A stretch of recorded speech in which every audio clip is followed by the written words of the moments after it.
Baik, Assalamualaikum warahmatullahi wabarakatuh. Waalaikumsalam warahmatullahi wabarakatuh. Waalaikumsalam warahmatullahi wabarakatuh. Alhamdulillahirabbil alamin wal aqibatu muslimin.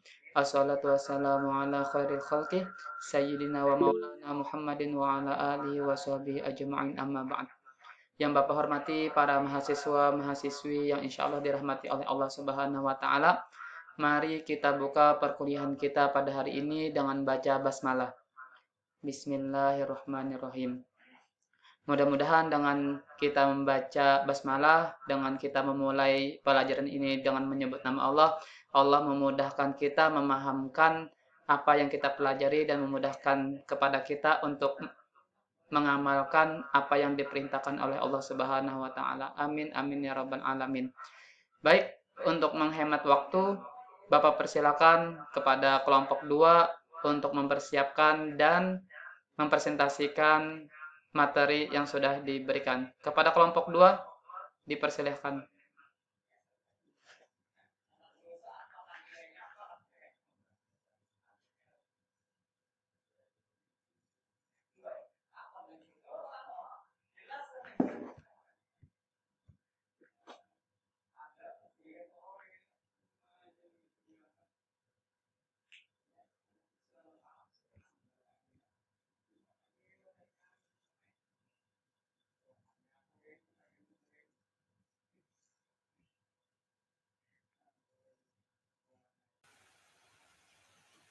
Assalamualaikum warahmatullahi wabarakatuh. Terlihatlah nih, guys. Terlihat. Jadi, kami dari kelompok 2 ingin mempresentasikan hasil kerja kelompok kami dengan judul Hakikat Manusia. Silahkan Alia.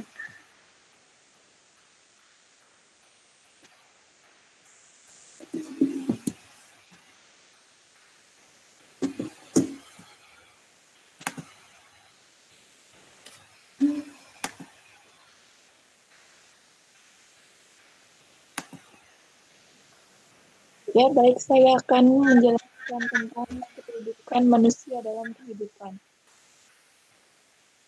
Ibn Arabi berkata tentang hakikat manusia, yaitu tidak ada makhluk Allah Subhanahu wa Ta'ala yang lebih bagus daripada manusia, yang memiliki daya hidup, mengetahui berkehendak, berbicara, melihat, mendengar, berpikir, dan memutuskan. Manusia adalah makhluk yang sangat penting karena memiliki syarat-syarat dan kelengkapan untuk melaksanakan tugas dan fungsinya sebagai makhluk Allah Subhanahu wa Ta'ala di muka bumi.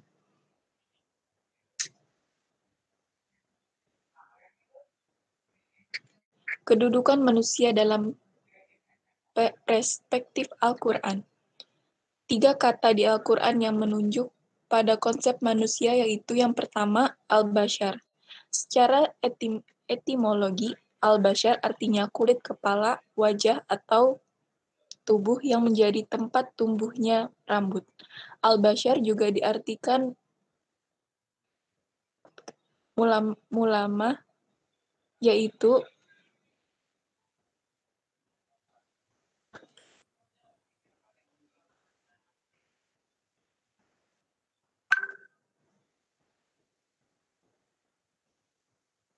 mulamasah, yaitu persentuhan antara kulit laki-laki dan perempuan. Jadi, dapat diartikan manusia merupakan makhluk yang memiliki segala sifat kemanusiaan dan keterbatasan. Al-insan. Kata al-insan berasal dari kata al-uns. Secara etimologi, al-insan artinya lemah lembut, harmonis, tampak, atau pelupa. Al-Quran menunjukkan kata al-insan sebagai totalitas manusia sebagai makhluk jasmani dan rohani. Kata al-insan memiliki makna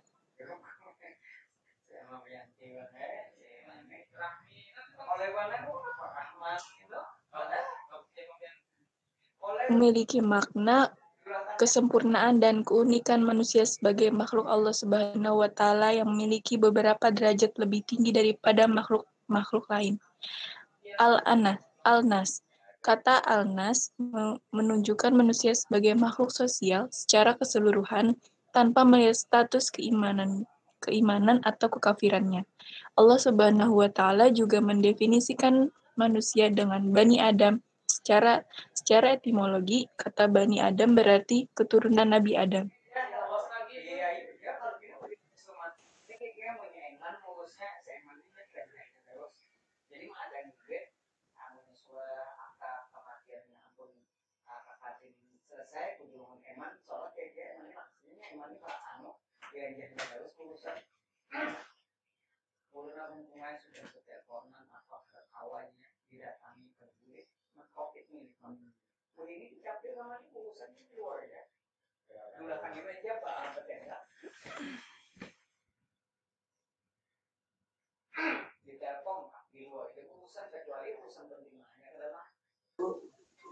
Bisa lanjutkan ke slide selanjutnya.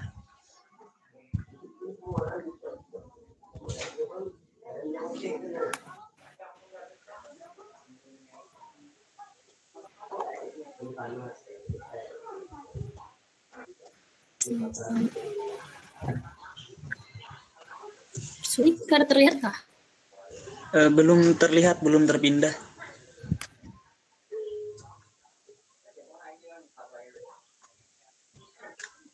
Pindah kah?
Selanjutnya, saya akan menjelaskan manusia sebagai makhluk individu.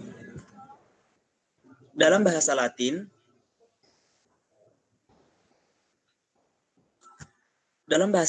individu berasal dari kata individuum yang artinya tak terbagi, sedangkan dalam bahasa Inggris, individu berasal dari kata in dan divided. In artinya tidak dan divided artinya terbagi. Jadi, artinya tidak terbagi atau satu kesatuan. Manusia adalah makhluk individual yang berarti tidak terbagi atau tidak terpisahkan jiwa dan raganya. Jiwa dan raga manusia adalah suatu kesatuan untuk melakukan aktivitas atau kegiatan.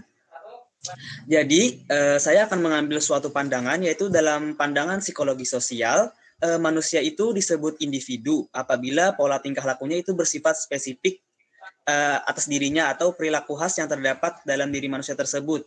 Jadi, suatu individu itu dikatakan individu apabila dia memaknai apabila manusia tersebut menampakkan tingkah laku khasnya tersebut tanpa mengikuti pola tingkah laku umum. Selanjutnya, manusia sebagai makhluk individu memiliki hak asasi sebagai kodrat alami atau sebagai anugerah Tuhan kepadanya. Berdasarkan kodrat, manusia sebagai makhluk individu, yaitu manusia memiliki harkat dan martabat yang mempunyai hak-hak dasar di mana setiap manusia itu memiliki potensi diri yang khas dan memiliki kepentingan untuk memenuhi kebutuhan dirinya. Selanjutnya, ada beberapa perwujudan yang diwujudkan sebagai makhluk individu. Yang pertama, yaitu menjaga dan mempertahankan harkat dan martabatnya. Yang kedua, mengupayakan terpenuhinya hak-hak dasarnya sebagai manusia. Dan yang ketiga, merealisasikan potensi diri pada sisi jasmani dan rohani. Yang keempat, memenuhi kebutuhan dan kepentingan diri untuk kesejahteraan hidupnya.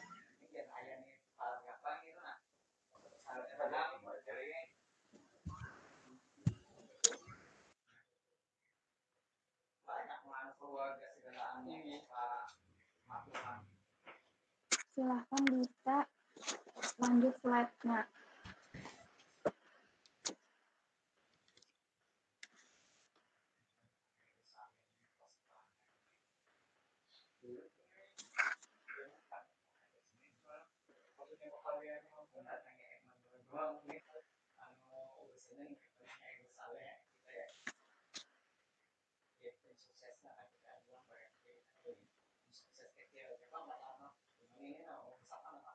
Manusia sebagai makhluk sosial, social being.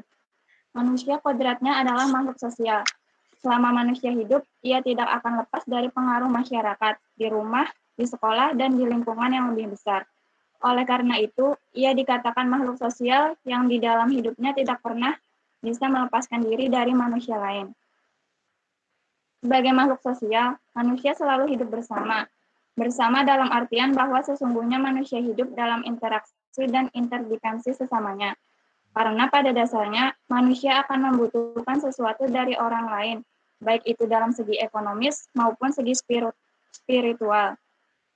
Untuk mengembangkan sifat sosialitasnya, maka terjadilah masalah sosial dan selalu ada kaitannya dengan nilai-nilai. Dapat ditarik suatu pengertian bahwa nilai akan selalu muncul apabila manusia sebagai makhluk sosial ini mengadakan hubungan sosial atau dengan kata lain, hidup bermasyarakat dengan manusia lain. Manusia di dalam hubungan dengan sesama dan dengan alam semesta, atau bisa disebut hablum minal nas wa hablum minal alam. Ini tidak mungkin melakukan sikap yang netral, karena pada dasarnya manusia itu sudah tentu mempunyai watak manusiawi, seperti cinta, benci, simpati, hormat, dan sebagainya.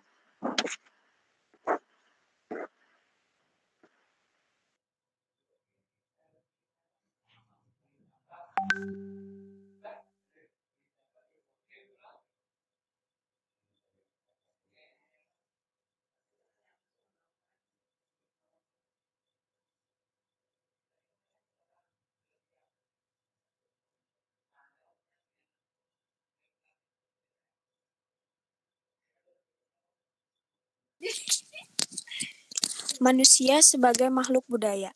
Manusia adalah makhluk budaya, artinya makhluk yang berkemampuan menciptakan kebaikan, kebenaran, keadilan, dan bertanggung jawab. Sebagai makhluk berbudaya, manusia mendayagunakan akal budinya untuk menciptakan kebahagiaan, baik bagi dirinya, bagi masyarakat, demi kesempurnaan hidupnya. Sebagai catatan bahwa dengan kehendak manusia mengarahkan perilakunya dan dengan perasaannya, manusia dapat mencapai kebahagiaan. Kebudayaan adalah nilai-nilai dasar dari segenap wujud kebudayaan atau hasil kebudayaan. Wujud dari kebudayaan adalah ide atau gagasan, adalah konsep pemikiran manusia yang menjadi sistem budaya yang jadi adat istiadat. Aktivitas yaitu kompleks aktivitas yang saling berinteraksi yang kemudian menjadi sistem sosial atau pola aktivitas. Benda budaya sebagai hasil aktivitas yang menjadi unsur kebudayaan adalah bahasa, sistem pengetahuan, religi, dan kesenian.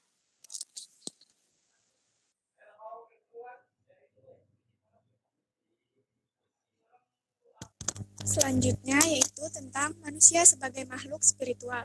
Jadi manusia sebagai makhluk spiritual ini, yaitu kita sebagai makhluk spiritual tidak dapat dipisahkan dengan sang pencipta kita, yaitu Allah Subhanahu wa Ta'ala. Jadi sebagai makhluk spiritual kita memiliki kepercayaan dan keyakinan, di mana ada konsep-konsep yang mendukung proses terjadinya keyakinan dan kepercayaan tersebut. Di antaranya yaitu yang pertama, konsep pembinaan yang berkesinambungan.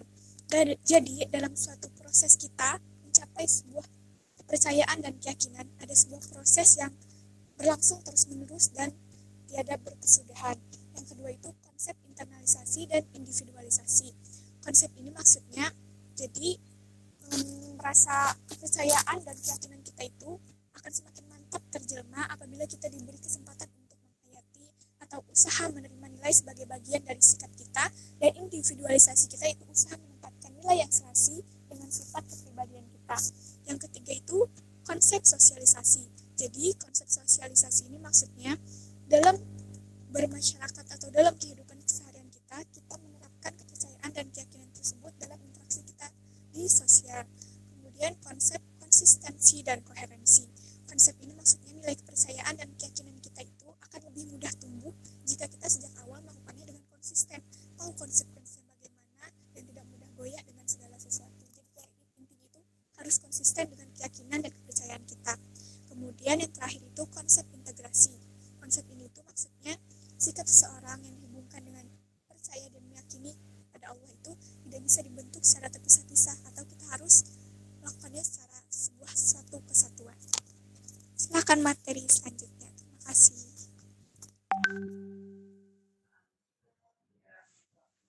Baik, selanjutnya adalah manusia sebagai pengabdi Allah, abd, dan khalifah. Pengabdi Allah, manusia sebagai abd dituntut untuk sukses dalam menjalin hubungan secara vertikal dengan Allah Subhanahu wa Ta'ala. Konsep abd ini mengacu pada tugas-tugas individual manusia sebagai hamba Allah Subhanahu wa Ta'ala. Islam menggariskan bahwa penghambaan itu adalah seluruh aktivitas seorang hamba selama hidup di dunia dapat dinilai ibadah apabila dilaksanakan dengan ikhlas karena Allah Subhanahu wa Ta'ala. Selanjutnya adalah khalifah. Yang pertama, konsep khalifah. Khalifah berarti pengganti, yaitu pengganti Allah untuk melaksanakan titah-titahnya di muka bumi. Yang kedua, khalifah berarti pemimpin yang kepadanya diserahi tugas untuk memimpin diri dan makhluk lainnya, serta memakmurkan dan mendayagunakan alam semesta bagi kepentingan manusia secara keseluruhan. Selanjutnya yaitu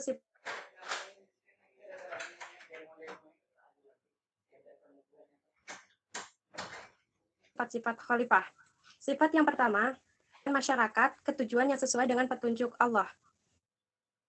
Yang kedua, termasuk iqam al-zakat dan ita al-zakat. Yang kedua, termasuk iqam al-solat dan ita al-zakat. Yaitu mendirikan solat merupakan gambaran dari hubungan yang baik dengan Allah. Sedangkan menunaikan zakat merupakan gambaran dari keharmonisan hubungan dengan manusia. Yang ketiga, penuh keyakinan. Khalifah harus yakin bahwa ia bisa mengayomi, memelihara, serta membimbing agar setiap manusia mencapai tujuan penciptaannya. Yang keempat, kesabaran dan ketabahan, yaitu sabar dalam menjalankan amanat Allah berupa tanggung jawab memakmurkan bumi beserta isinya dengan melaksanakan hukum-hukumnya dalam kehidupan manusia di bumi. Yang C, tugas-tugas khalifah. Yang pertama adalah tidak membuat kerusakan di muka bumi, kemudian rajin beribadah kepada Allah Subhanahu wa Ta'ala dan selalu melakukan kebaikan di seluruh hidupnya. Yang D, peran khalifah dalam pendidikan Islam. Yang pertama adalah menentukan kurikulum pendidikan, dan yang kedua adalah menentukan tujuan pendidikan Islam. Terima kasih.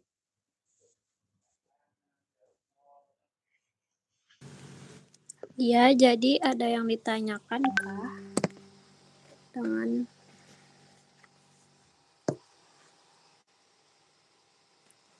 Pertanyaan dari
Ya, silahkan kepada audiens yang lain yang mau bertanya lagi, boleh melalui chat ataupun melalui secara lisan.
Bagaimana kelompok 2?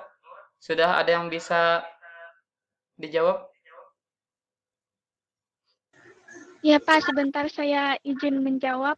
Ini karena pakai HP, jadi saya lihat chatnya agak susah sebentar ya Pak. Ya.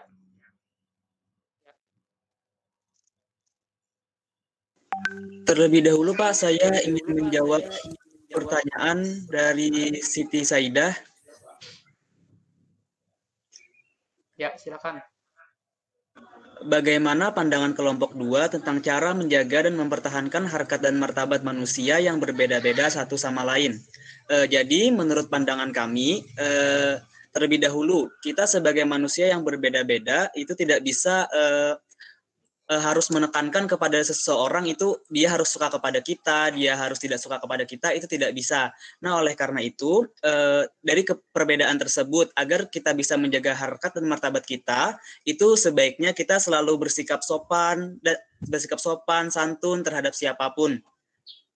Kemudian kita selalu bersikap baik, bersikap jujur terhadap mereka agar harkat dan martabat kita itu bisa terjaga di hadapan setiap orang. Selanjutnya itu kita tidak berbuat senonoh atau berbuat yang tidak baik di hadapan orang agar harkat dan martabat kita terjaga. Sekian dari kami, kiranya itu saja. Kalau ada yang kurang paham bisa ditanyakan lagi.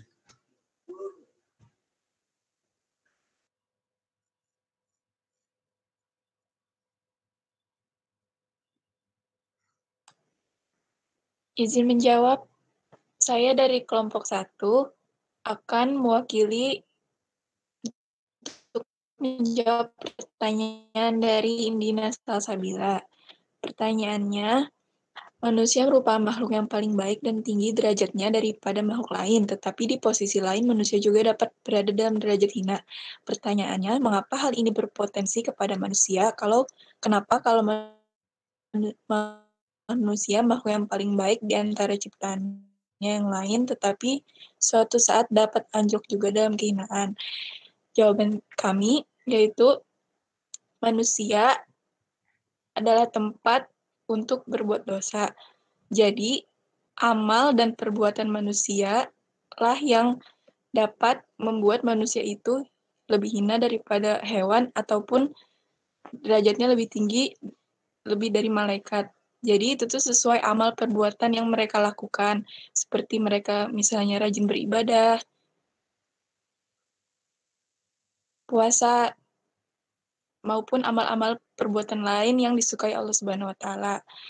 Demikian sebaliknya jika manusia itu sering berbuat perbuatan yang keji, suka mabuk-mabukan atau membunuh makhluk lain, mereka bisa saja menjadi makhluk yang lebih hina daripada hewan. Terima kasih, sekian. Assalamualaikum warahmatullahi wabarakatuh. Waalaikumsalam warahmatullahi wabarakatuh. Ada yang lain? Ya, Gladys. Saya ingin menjawabkan pertanyaan Hikmah Rashida. Pertanyaannya, apa pendapat kalian mengenai khalifah atau pemimpin yang ada di negara kita? Apakah para khalifah atau pemimpin di Indonesia sudah menjalankan tugas dan peran sesuai dengan ajaran Islam? Menurut kami, khalifah adalah gelar yang diberikan untuk penerus Nabi Muhammad dalam kepemimpinan umat Islam. Bicara mengenai khalifah di negara kita bukan negara muslim. Tidak semua di Indonesia agamanya muslim, ada yang non-muslim dan sebagainya. Bicara tentang menjalankan tugas sesuai ajaran Islam tentu jauh masih dengan ajaran Islam. Banyak aturan yang dilanggar dengan sunnah Rasulullah pada zaman dahulu. Banyak aturan-aturan yang mungkin belum bisa kita jalankan sesuai yang ada pada zaman Rasulullah dulu. Jadi karena negara kita bukan negara Islam yang mayoritas punya penduduk agama Islam, karena kita banyak agama, jadi menerapkannya itu di negara kita mungkin sangat sulit. Itu dari saya. Sekian, terima kasih.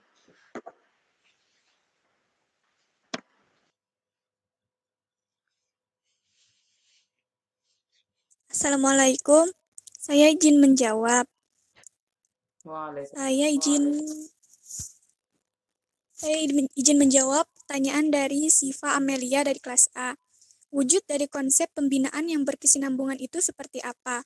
Jadi, maksudnya konsep pembinaan yang berkesinambungan. Jadi dalam proses kita mempercayai atau meyakini sesuatu, itu biasanya pasti kan ada proses-prosesnya. Proses-proses itu kayak kita berusaha mencari tahu, kemudian ada yang kita dapat, kemudian kita ragu lagi, lalu kita cari tahu lagi, begitu terus secara terus-menerus. Jadi itu berkesinambungan, tidak berkesudahan, kita terus mencari tahu, berproses lagi, ada yang ragu, kita cari tahu lagi, sampai akhirnya kita benar-benar merasa yakin, meskipun nanti akan ada pertanyaan-pertanyaan lainnya lagi yang muncul di benak kita, akhirnya kita akan mencari tahu lagi. Jadi konsep pembinaan dan berkesinambungan itu tidak berkesudahan, kita terus-terusan mencari tahu agar kita terus yakin dan percaya dengan apa yang kita yakini pada awalnya. Terima kasih.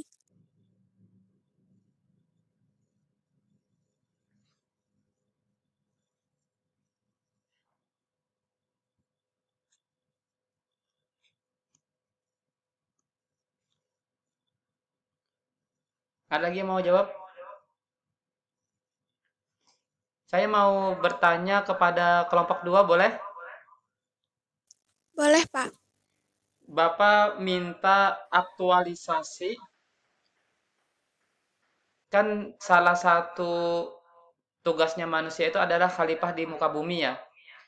Tolong aktualisasikan atau kita bagaimana seorang manusia terhadap manusia yang lain sebagai khalifah, yaitu kita profesinya psikologi. Aktualisasi khalifah pada profesi psikologi. Nah, apa saya bertanya, jadi maksudnya itu bagaimana kita sebagai seorang psikolog itu dalam menjalankan sebagai seorang khalifah gitu kah Pak? Ya, ya. Sebentar Pak.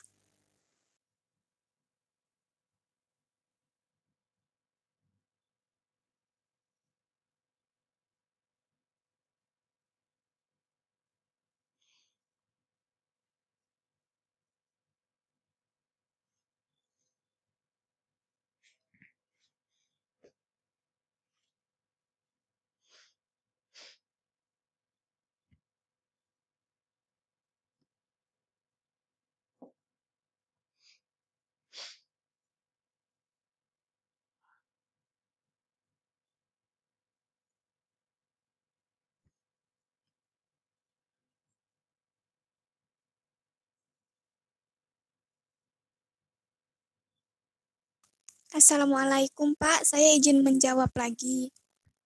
Ya, silakan. Jadi kan khalifah itu sebenarnya memimpin atau memakmurkan dan mendayagunakan alam semesta bagi kepentingan manusia secara keseluruhan. Jadi menurut saya, kalau dalam konsep psikolog, kita sebagai seorang psikolog bisa membantu sesama, mengayomi, membantu.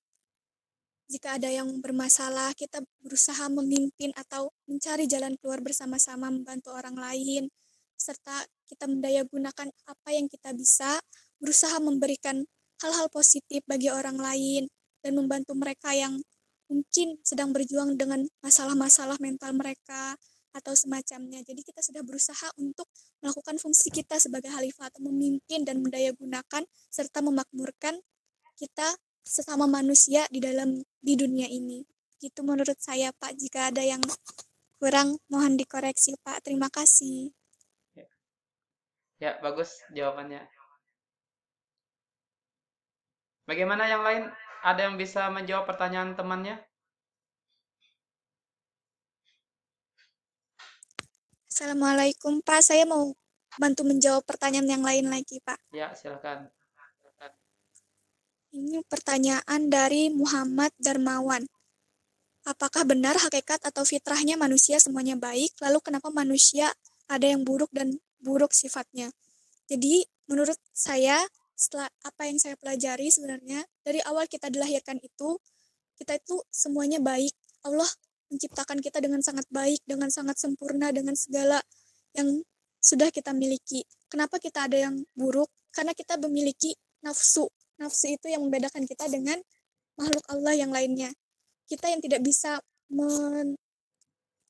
membuat nafsu kita itu sebentar. Ya, halo, Assalamualaikum. Foto aja kan, foto aja kan. Di foto. Lihat HP. Maksudnya jadi kalau kita tidak bisa mengendalikan nafsu kita, akhirnya hal-hal buruk itu muncul dari diri kita, bukan dari awal. Jadi dari awal kita lahir itu sebenarnya kita sudah diciptakan dengan sebaik mungkin, dengan hal-hal yang baik yang diberikan untuk kita. Tapi karena kita tadi memiliki nafsu dan kadang ada lingkungan memang yang membuat kita akhirnya tidak bisa mengendalikan hal tersebut dan akhirnya berakibat pada buruknya sifat kita juga. Menurut saya seperti itu. Mohon dikoreksi Pak. Terima kasih.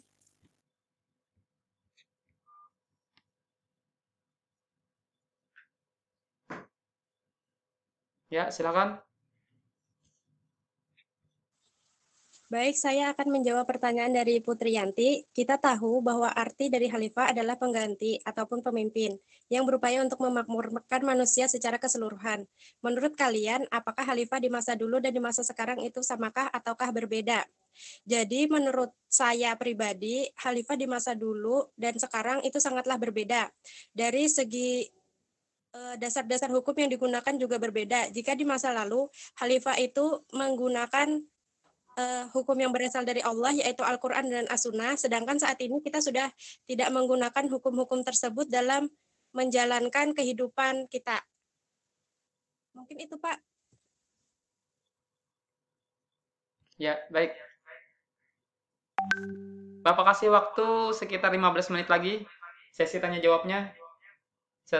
Setelah itu baru Bapak akan memaparkan materi ini.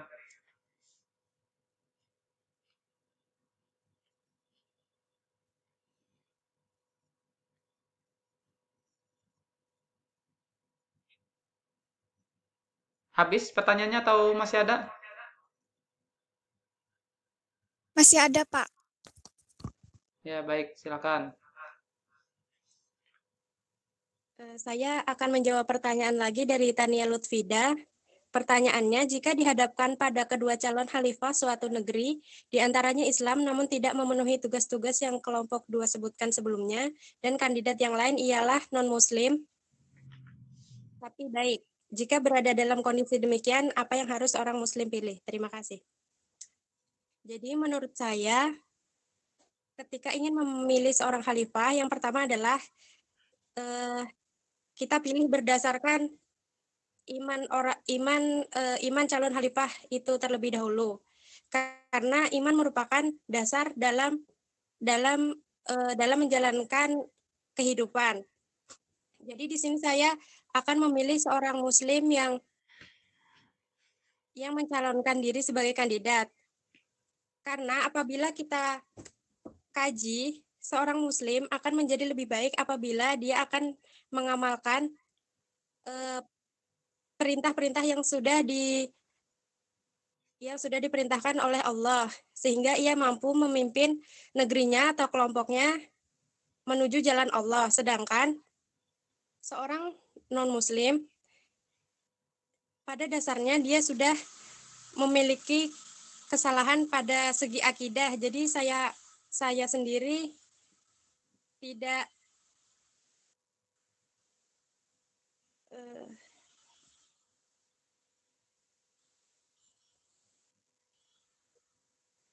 setuju begitu. Terima kasih.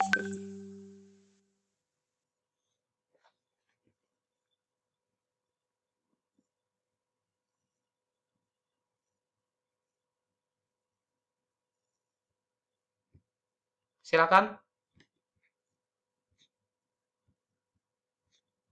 Silakan kelompok 2 yang lain bisa menjawab. Saya izin menjawab lagi, Pak. Ya, silakan. Pertanyaan dari Tarisa Afifah. Saya izin bertanya, bagaimana perwujudan konsep konsistensi dan koherensi manusia sebagai makhluk spiritual, terutama pada masa seperti ini. Jadi, konsep konsisten itu kan berarti kita harus tetap terus tanpa goyah seperti itu. Jadi, meskipun dalam masa seperti apapun, ini individu. Jadi, kita harus meyakini dari diri kita sendiri, kita harus percaya dan terus yakin tanpa goyah bahwa apa yang kita percayai, apa yang kita yakini itu memang begitu adanya. Jadi kita harus tetap konsisten dengan diri kita sendiri, mulai dari hati kita harus meyakini dan harus terus percaya dengan yang ada, atau kita harus percaya pada Allah dari hati kita sendiri. Karena konsisten ini sebenarnya dari individu itu masing-masing. Bagaimanapun orang mengatakan, entah kita dengar ceramah atau semacamnya, kalau memang dari dalam hati kita sendiri sudah belum yakin, itu akan susah. Jadi intinya adalah dari diri kita sendiri, mulai terus meyakini, terus yakin, agar akhirnya kita bisa mantap percaya dengan Allah Subhanahu wa Ta'ala. Terima kasih.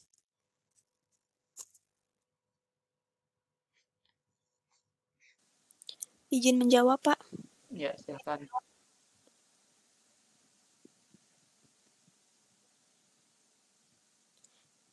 Saya ingin menjawab dari Nadia Alawiyah dari kelas A.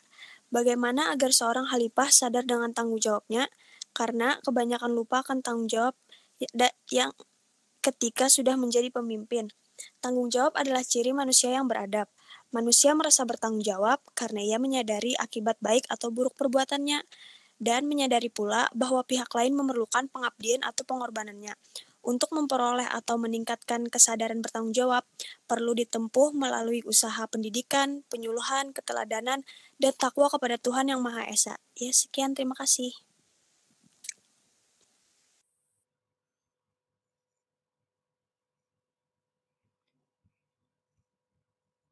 Sudah habis? Masih ada? Masih ada, Pak. Oh ya, silakan. Menjawab untuk pertanyaan dari Ahmad Chairul Ramadan. Apakah tujuan penciptaan manusia telah melenceng dari yang seharusnya? Sebenarnya tujuan Allah menciptakan manusia bertujuan untuk beribadah kepada Allah Subhanahu wa taala semata dan menjaga bumi beserta isinya. Kembali lagi, jika manusia itu merusak bumi dan melenceng dari seharusnya, itu adalah kembali ke individu masing-masing. Manusialah yang harusnya menjaga bumi, tidak merusak bumi. Nah, itu tuh tergantung manusia masing-masing, apakah ia akan menjadi khalifah yang berbakti atau tidak, itu tergantung individu masing-masing. Tapi tujuan Allah hanya untuk manusia untuk beribadah kepada Allah Subhanahu wa taala semata. Jadi manusia itu diberi nafsu berbeda-beda. Jadi tergantung manusia itu sendiri. Maaf apabila tidak jelas. Sekian dari saya. Terima kasih. Satu atau dua lagi? Mungkin Bapak berikan kesempatan satu atau dua lagi yang untuk dijawab. Jadi silakan. Setelah itu izinkan Bapak untuk menjelaskan materi ini. Ya silakan, Gladys.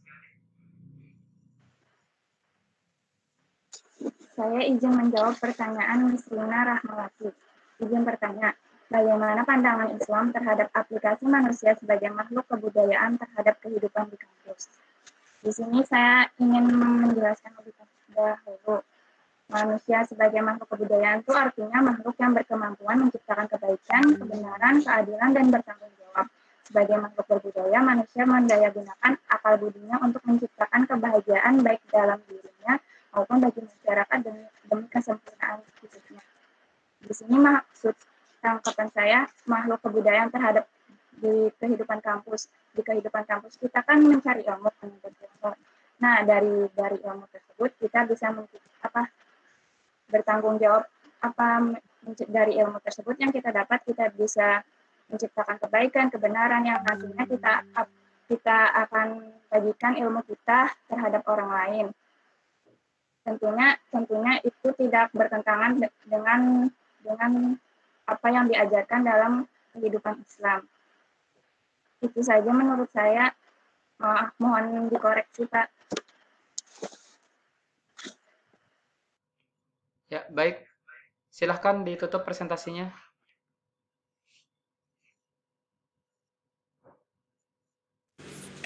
Ya, sekian dari kelompok kami. Terima kasih atas pertanyaannya. Mohon maaf jika ada kesalahan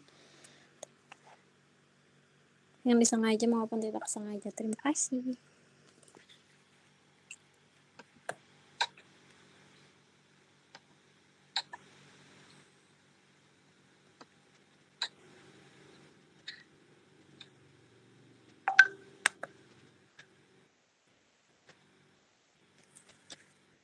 Ya, baik. Assalamualaikum warahmatullahi wabarakatuh. Waalaikumsalam warahmatullahi wabarakatuh. Bapak akan menjelaskan, tadi ada pertanyaan yang mengatakan manusia itu awalnya mulia menjadi hina. Nah, di sini kelihatan? Kelihatan, Pak. Kelihatan, Pak. Ya, baik.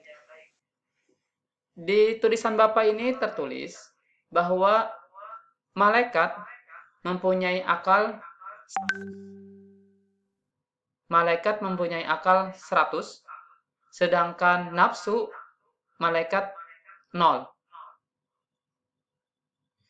Jin dan manusia memiliki akal 50 dan nafsu 50.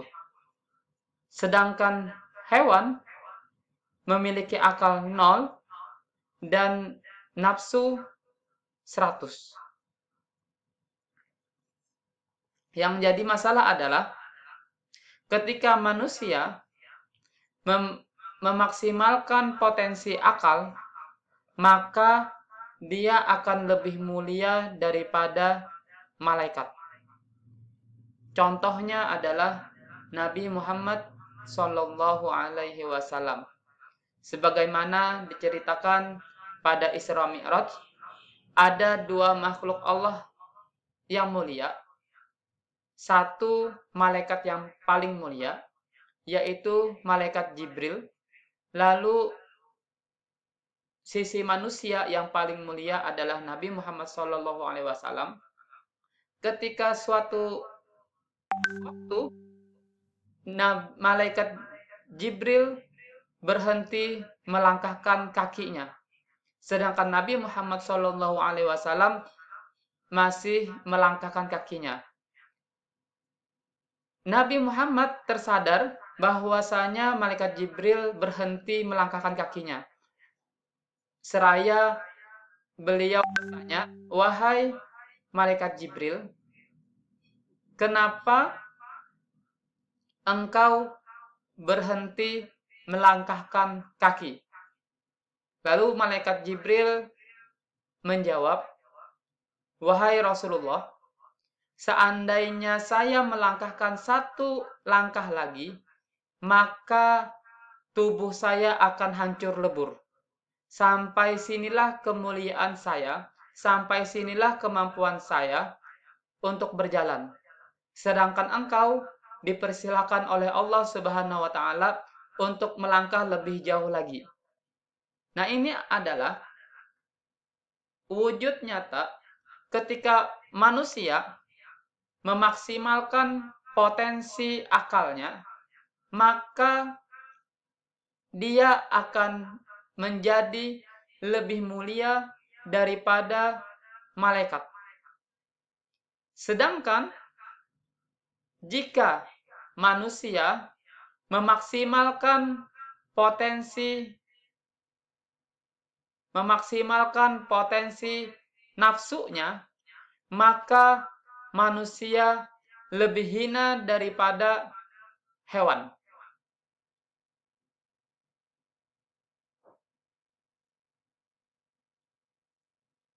Manusia yang memaksimalkan potensi hawa nafsunya, maka dia akan lebih hina daripada hewan. Akan Bapak stop dulu. Bapak mau minta bantuan sama mahasiswa. Bisakah kalian memberikan contoh manusia sama dengan hewan atau binatang? Bisakah dari mahasiswa membantu Bapak contoh bahwasanya manusia berperilaku binatang? Ya, silakan Putri. Pak, izin jawab. Ya, silakan. Berdasarkan sepengetahuan ulun, perilaku manusia yang sama seperti perilaku binatang itu yaitu melakukan perzinahan. Perzinahan, baik. Ada lagi? Terima kasih. Iya, sama-sama. Bapak minta contoh yang lebih spesifik. Ada lagi? Pembunuhan, Pak. Pembunuhan. Baik.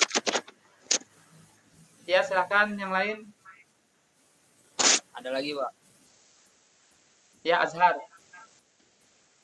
Manusia dan hewan sama-sama bisa makan dan bisa minum. Cuman satu perbedaannya, Pak. Manusia memakai akal, hewan tidak terlalu memakai akalnya. Contoh makannya kenapa maksudnya? Manusia bisa berpakaian, Pak. Kan hewan tidak bisa berpakaian. Oh ya, baik.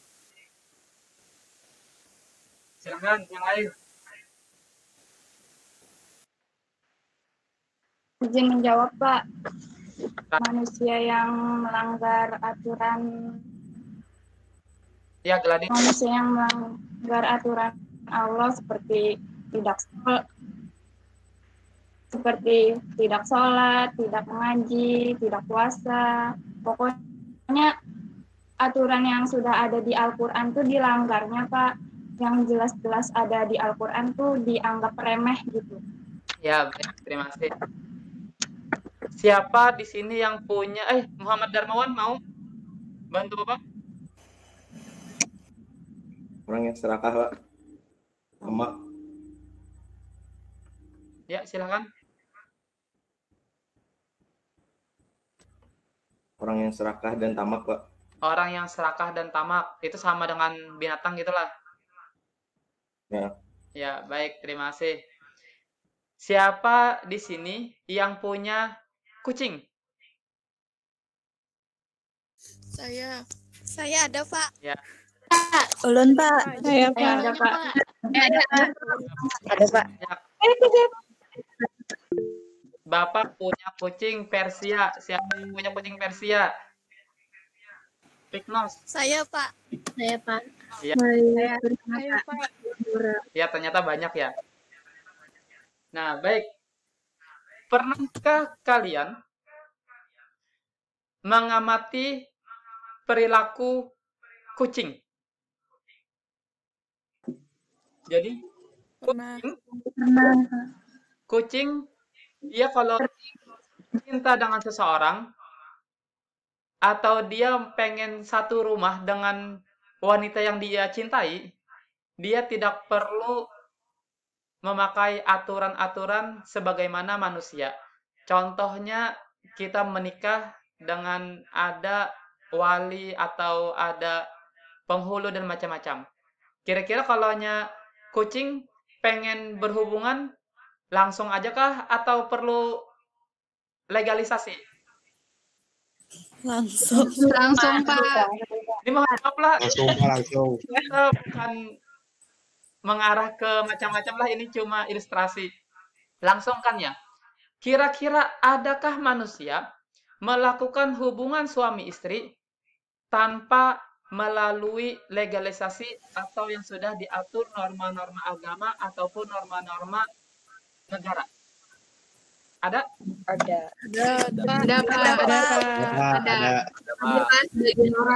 Ada ya? Sepakat ada? Sepakat, Pak, ada. Ada, Pak. Artinya apa? Ada, Pak. Mereka sama dengan kucing. Ya, mereka sama dengan binatang. Kalau ada seseorang atau satu pasang kekasih yang melakukan hubungan suami istri tanpa melalui legalisasi norma-norma agama dan norma-norma negara. Mereka seperti binatang. Contoh yang kedua. Pernahkah kalian memperhatikan kucing? Mama kucing melahirkan anak kucing. Ya, betul ya? Ya, Bapak sepakat. Tidak ada ayah kucing melahirkan anak kucing, tidak ada. Nah, mama kucing melahirkan anak kucing. Anak kucingnya kebetulan laki-laki. Dewasa. Ternyata dia kawinnya dengan mamanya juga. Ada? Kucing, anak kucing mengawini mamanya. Ada, Pak. Sepakat ya? Kira-kira manusia ada tidak seorang ayah berhubungan dengan anak perempuannya atau seorang berhubungan badan dengan anak? Ada? Ada, Pak. Ada. Artinya apa? Mereka sama dengan binatang. Mereka sama dengan kucing. Di mana seorang ayah berhubungan badan dengan anaknya. Atau berhubungan badan dengan ibu berhubungan badan dengan anaknya. Baik. Bapak contohkan yang lain lagi. Kucing yang bebas di sekitaran rumah kita. Dia sudah punya pasangan, lalu ada kucing yang cantik lagi, kucing tetangga, karena masa-masa, mohon maaf, masa-masa birahi kucingnya, akhirnya dia kawin. Rumput tetangga lebih hijau. Kira-kira pada manusia ada tidak seorang laki-laki yang akhirnya ke sebelah rumah, atau seorang ibu-ibu yang ke sebelah rumah? Kira-kira ada? Ada, Pak. Ada pasti. Sekurang-kurangnya kalian akan mendengar di berita ya. Gitu. Nah, itu adalah contoh halus, maksudnya contoh halus bahwasanya ternyata ada manusia yang mempunyai perilaku sama dengan hewan atau binatang. Yang mana yang sudah Bapak contohkan adalah kucing. Ada banyak binatang-binatang yang lain. Entahlah kalian yang biasanya ngomong anjing-anjing itu jangan-jangan memang ada manusia yang berperilaku seperti anjing, jangan-jangan kan seperti itu ya. Yang laki-laki yang biasanya ngomongnya yang tidak baik. Nah, terus yang jadi pertanyaan adalah tadi kan sudah Bapak jelaskan bahwasanya ketika manusia yang memaksimalkan potensi nafsunya, maka dia lebih hina daripada hewan. Bisakah kalian memberikan contoh manusia lebih hina daripada hewan? Jika yang tadi sama, manusia memiliki perilaku sama dengan hewan, sekarang adakah manusia yang perilakunya lebih hina daripada hewan? Bisa bantu Bapak? Izin menjawab, Pak. Ya, Indah. Ya, saya izin jawab, Pak. Perilaku manusia yang lebih hina dari hewan, menurut saya itu seperti misalnya seorang ibu atau seorang ayah yang menyiksa anaknya. Menyiksa anak? Ya, hewan aja tidak menyiksa anaknya, tapi manusia ada. Ya, sekian, Pak. Ada hewan yang makan anaknya. Kucing, jika ada anaknya laki-laki, belang 3, itu pasti dimakan. Oh, saya nggak pernah dengar itu, Pak. Setahu saya biasanya dia melindungi anak-anaknya, atau contohnya juga seperti anak ayam yang misalnya anaknya diganggu sama manusia, terus pasti maknya langsung biasanya yang melindungi. Atau pernahkah kalian memelihara ikan? Kalau sudah bertelur, jadi anak kecil, itu dimakan ayahnya nanti. Makanya ayahnya harus dikeluarkan. Betul? Nah, tuh. Nah, ini contoh yang lebih konkret lagi, kira-kira apa? Izin menjawab, Pak. Ragil, silahkan. LGBT, Pak. Kenapa? LGBT, ya betul. Itu salah satunya. Sepertinya Bapak tidak pernah melihat sapi cowok dengan sapi cowok berhubungan. Atau kucing cowok dengan kucing cowok tidak pernah Bapak melihat berhubungan. Ya kan ya? Ada lagi contoh yang lain? Izin jawab, Pak. Syifa An Kamila. Ya, silakan. Mohon dikoreksi jika salah. Menurut saya, orang-orang yang lebih hina dari hewan adalah orang-orang yang melakukan pelecehan seksual, Pak. Terima kasih. Seksual? Seperti pemerkosaan, Pak. Rasa-rasanya kucing itu kan memperkosa, Jo, kayaknya. Ya, tidak apa-apa, tidak apa-apa.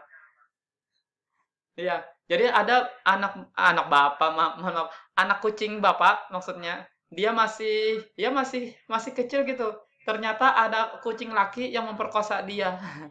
Akhirnya mati. Dianya mati. Nah, gitu. Dan Bapak sangat sedih sekali. Ada lagi yang lain? Mabuk, Pak. Mabuk? Ya, bolehlah. Karena binatang tidak pernah mabuk ya. Ya, bagus. Yang lain? Bisa bantu Bapak? Korupsi, Pak. Korupsi. Pernahkah hewan bisa korupsi?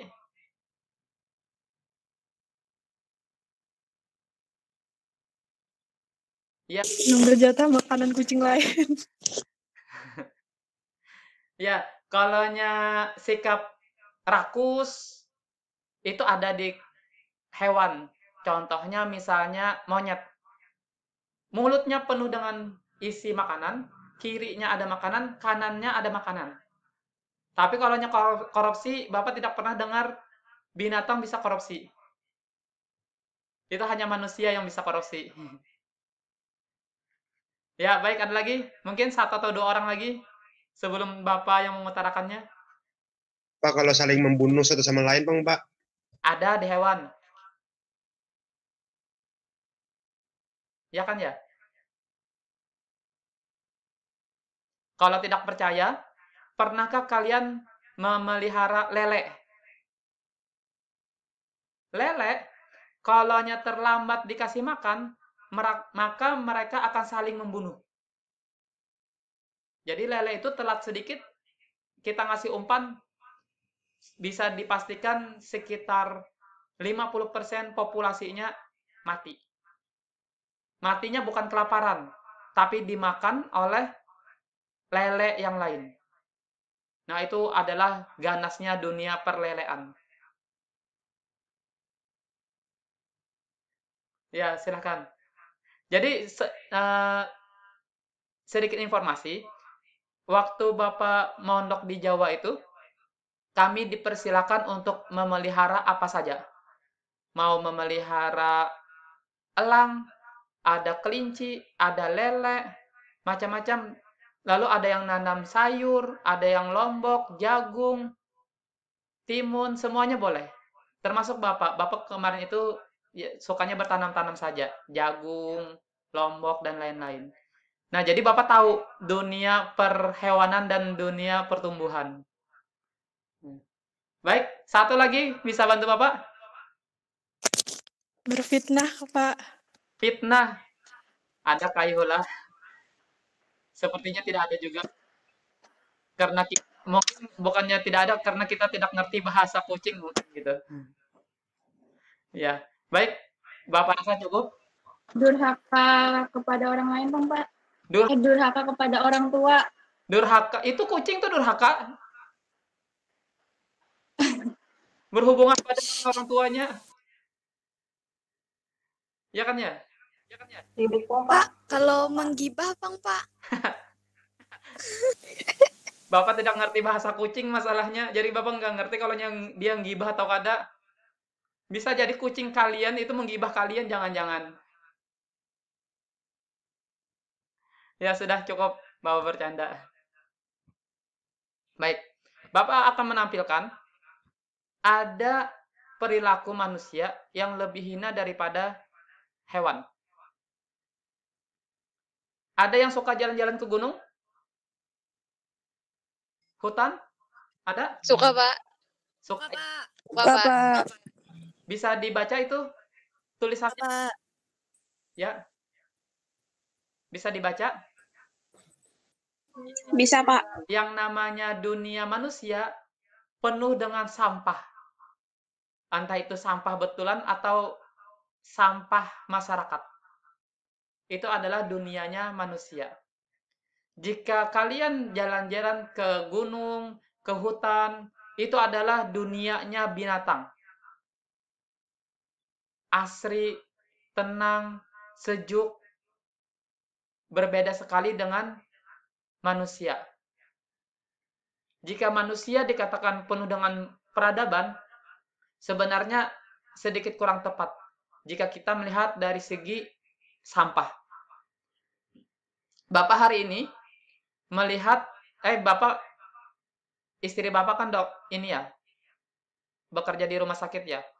Jadi kami jalan pagi tadi sepanjang trotoar dari PAL 6 sampai PAL 1, itu banyak sekali sampah-sampah ditaruh orang di area jalan, perjalanan area jalan kaki. Padahal seandainya jalan sedikit cari tempat kumpulan sampah kan kenapa tidak gitu. Mereka dengan enak naruh di depan jalan. Itu adalah manusia. Sedangkan hewan, pernahkah mereka buang sampah sembarangan? Kan gitu ya pertanyaannya. Pasti ya, mereka juga buang sampah sembarangan, tapi sampah mereka adalah organik. Yang mana sampah mereka tidak menghancurkan dunia. Sedangkan manusia, sampah plastik itu ratusan tahun bisa hancur. Yang mana kita, setiap manusia diberikan predikat oleh Allah Subhanahu wa taala sebagai khalifah di muka bumi ini.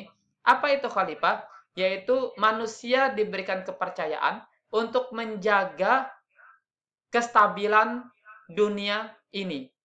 Jadi, hancur atau tidaknya dunia ini tergantung dari manusia.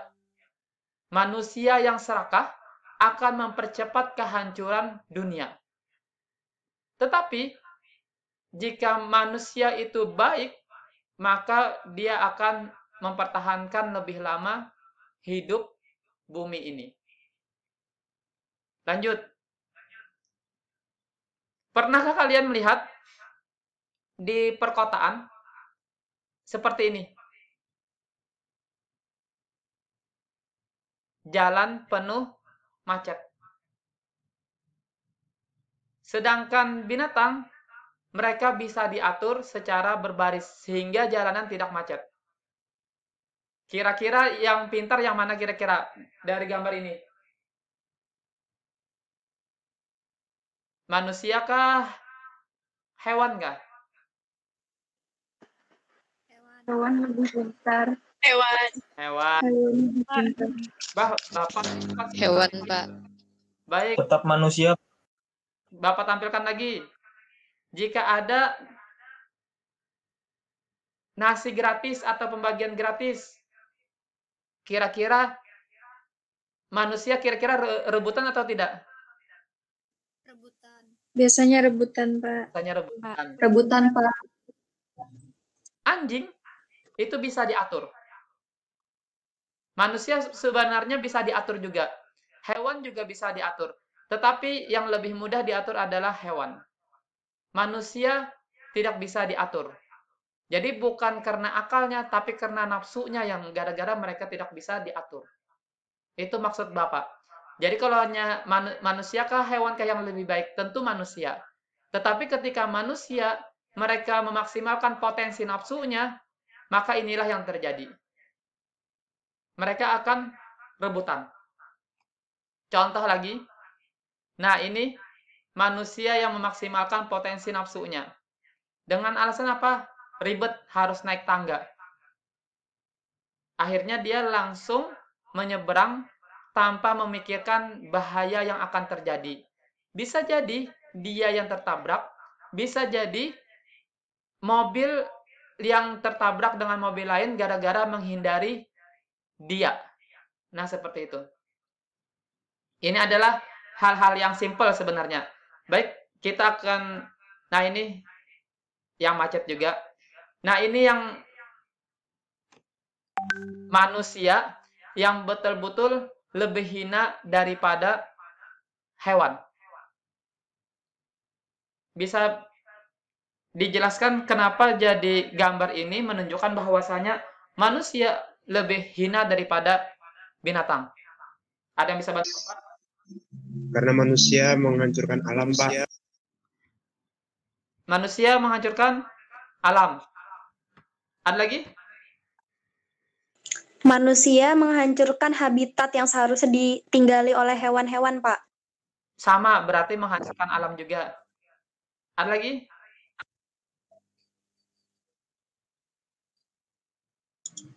Karena manusia serakah, Pak. Sudahnya menghancurkan habitat, Pak. Terus tuh serakah, Pak, ya. Hendak langsung membakar-bakar yang kada jelas. Kenapa?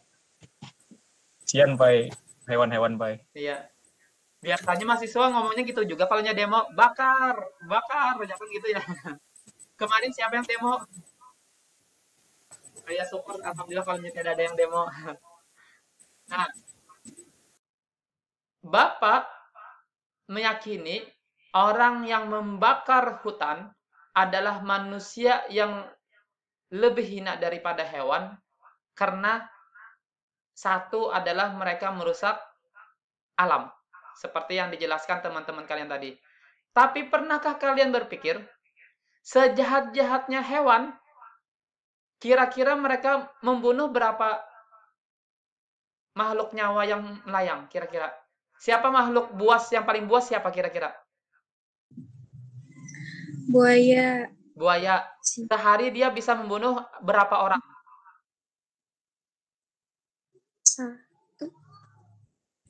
Satu ya. Baik. Manusia yang membakar hutan, kira-kira berapa nyawa yang melayang? Ada tungau ribuan bahkan jutaan tungau di sana. Ada semut, jutaan semut di sana. Lebay Bapak kan yang ininya ya. Contohnya lebay banget ya. Tapi tungau adalah makhluk hidup juga. Semut makhluk hidup juga. Rayap makhluk hidup juga. Yang kecil-kecil itu ketika hutan terbakar, berapa juta makhluk hidup yang mati gara-gara manusia. Bukankah mereka lebih hina daripada hewan? Belum lagi mereka membunuh kera, membunuh burung-burungan gara-gara hilang habitatnya dan macam-macam.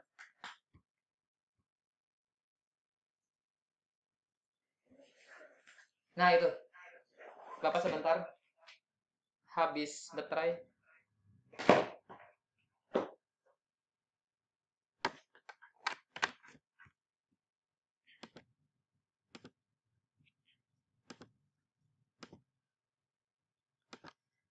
Nah, dampak dari kebakaran, asap.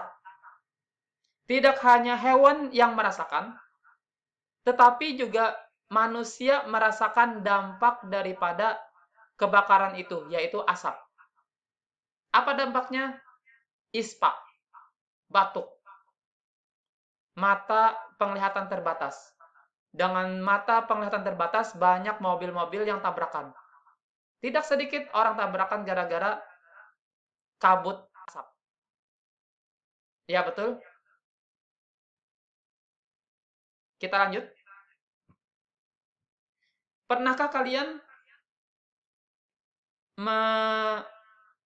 memikirkan atau memperhatikan, bisakah hewan menghancurkan gunung? Ini adalah gunung yang dikeruk sampai habis, bahkan berlobang. Hanya manusia yang mampu dan bisa menghancurkan gunung. Berapa gunung dalam 1 tahun yang hilang. Padahal di dalam Al-Quran, gunung adalah pasak bumi. Atau istilah bahasa manusianya paku. Jika paku itu habis pada meja, gara-gara dicabut, kira-kira apa yang terjadi dengan meja? Tentunya meja akan roboh sendiri. Begitu juga dengan bumi. Jika gunung satu persatu dihancurkan, maka siap-siap bumi akan hancur dengan sendirinya. Gara-gara siapa? Olah tangan manusia. Bukan hewan, bukan tumbuh-tumbuhan. Itu adalah salah satu manusia yang lebih hina daripada hewan. Terus yang terakhir, aborsi. Bapak stop dulu PPT-nya. Baik.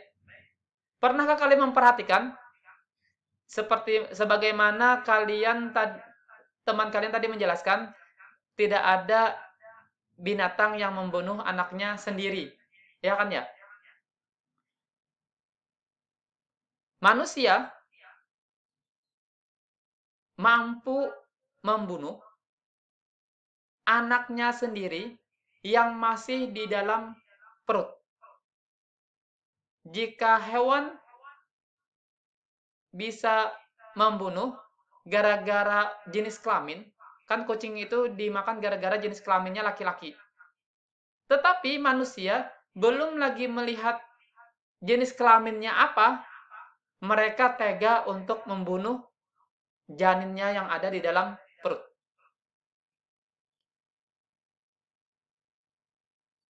Belum nanti ketika aborsi, prosesnya adalah digunting.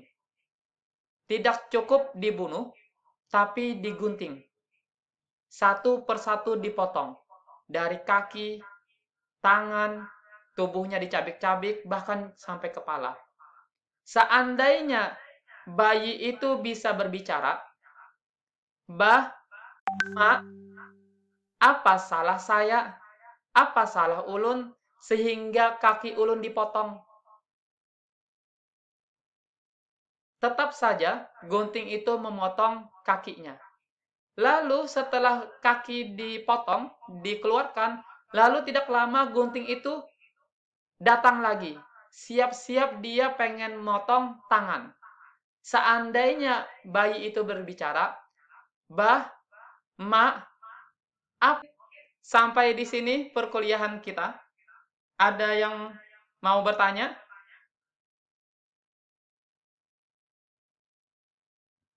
Ada? Tidak ada?